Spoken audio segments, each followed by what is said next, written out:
In this video, I'm going to show you how to write an italic text.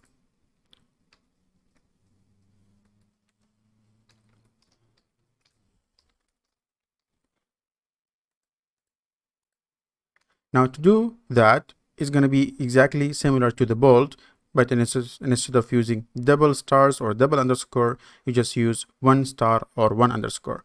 So here I'm going to write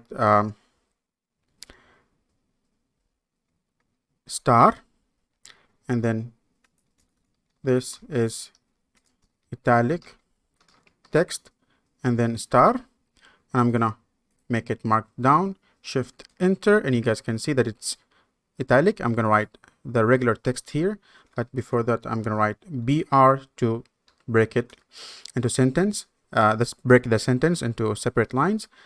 This is regular text, and this is italic using underscore.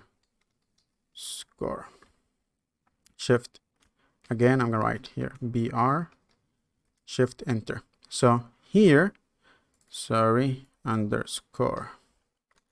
So here I have italic using the star, and then I have here italic using the underscore, and this is the regular text. So you either use one star or you use one underscore for italic. And for the bold, you use double star or double underscore. And again, don't add any space between the underscore and the text. Immediately write your text. And I will see you in the next video.